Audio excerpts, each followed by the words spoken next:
Welcome to The Explainer. Today, we're going to connect the dots on a massive story that's unfolding every single day in your living room, in corporate boardrooms, and in secret labs across the globe. We're talking about the battle for control over our digital lives. And it all kicks off with a story that sounds like a holiday joke, but trust me, it has a very real warning. A few years back, Santa's naughty list was actually exposed in a data breach. That's right, the big guy in red got hacked, exposing the personal info of over 600,000 people just days before Christmas. Now, the lesson here is pretty clear. If Santa isn't safe, nobody is. So when you get that dreaded "you've been breached" email, the absolute key is not to panic. First things first, you've got to verify the notice is even real. Scammers love to fake these things. Then it's all about systematically locking things down. Change your passwords, turn on multi-factor authentication everywhere you can, and if any financial data was involved, call your bank immediately. Okay, let's really dive into this because the threat is so much bigger than just one list. What we're all facing is a constant, automated, and frankly massive assault on our personal digital lives. And a lot of the time, it's happening in ways we can't even see. Just take this for example. Security researchers recently found a botnet. Think of it like a secret army of hacked devices that has infected over 1.8 million Android devices. And what are they? Mostly those cheap little TV boxes a lot of us have plugged into our screens. This Kimwolf botnet is so powerful, it can launch these enormous cyber attacks, and your sluggish TV might just be one of its unwitting soldiers. At the exact same time, the tools we download to, protect ourselves are sometimes the very things that betray us. Over 8 million people installed browser extensions, many of them marketed as privacy tools, by the way, that were secretly recording every single word of their conversations with AI services like ChatGPT, and then just sending that data off to some outside server. And this is where the digital threat can become terrifyingly physical. In South Korea, hackers breached 120,000 internet-connected cameras in homes, in clinics, in businesses, and they didn't just watch, no. They recorded private footage and then sold it online, turning devices that were meant for security into tools for a mass violation of privacy. So, what happens when all of these hacked devices are pointed at one single target? Well, you get this, a DDoS attack. It's basically like creating a digital traffic jam that's so massive, a website or an entire service just completely collapses under the weight.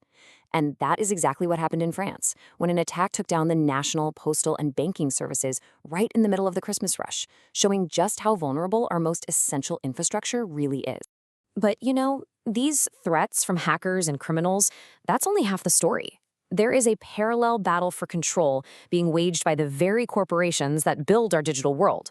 They're drawing borders, they're setting rules, and they're deciding what you can and can't do with the technology you paid for, all in a bid to lock you into their ecosystem and, monetize your data. Okay, now check this out, because this is a perfect example of how a tiny little design detail can reveal a massive power play. When Apple rolled out its app tracking transparency feature, it made third-party apps ask for your permission with a two-tap process. You can see it there on the left. But for Apple's own apps, as you can see on the right, it's just a single tap. And that one extra click makes a huge difference in how many people say yes, which gives Apple's own services a nice little built-in advantage. And this wasn't just some design choice that went unnoticed. Nope. Italy's antitrust regulator saw this as a clear abuse of market dominance and slammed Apple with a massive $116 million fine, arguing that the policy unfairly hurt competitors who rely on advertising.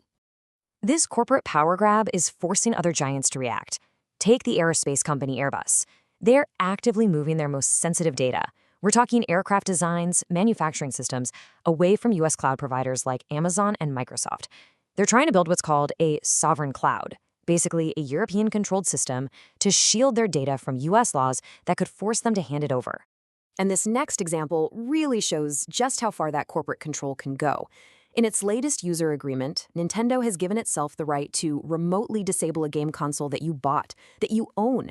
If they just suspect you violated their rules, say by modifying the hardware, they can turn your device into a literal paperweight. This completely blurs the line between really owning something and just having permission to use it. So here's the crucial point. These battles, the ones over your personal data and the devices in your home, they're all playing out on a much larger stage. They are the individual skirmishes in a new global conflict, a tech Cold War where nations are fighting for digital supremacy. And right at the heart of this whole conflict is a super high-stakes race for the one piece of hardware that powers everything, the advanced AI chip. In a secret initiative being called China's Manhattan Project, thousands of engineers are working around the clock to build their own semiconductor technology, aiming to completely break the West monopoly and achieve total tech independence by the end of the decade. And of course, the West is pushing back, building its own digital walls. Citing national security risks, the US has now banned the approval of new foreign-made drones. And let's be real, this move is aimed squarely at one target, the Chinese company DJI, which, as you can see from this chart, pretty much dominates the entire global market. But here's the catch. Winning this new arms race isn't as simple as just building the tech. A really fascinating study on AI coding tools shows this huge gap between the hype and the reality. As this chart shows, while developers using AI felt like they were working faster, controlled tests show they were actually almost 20% slower at getting the job done. It's a pretty crucial reminder that progress isn't always what it seems. So from Santa's hacked naughty list all the way to a global race for AI dominance, the one thread connecting everything is this relentless fight for control. It's a fight over our data, our devices, and the fundamental infrastructure of our future.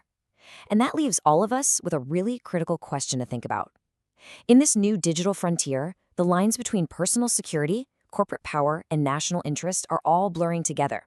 So, who do you actually trust to be in charge? Because the answer to that question is going to define our future.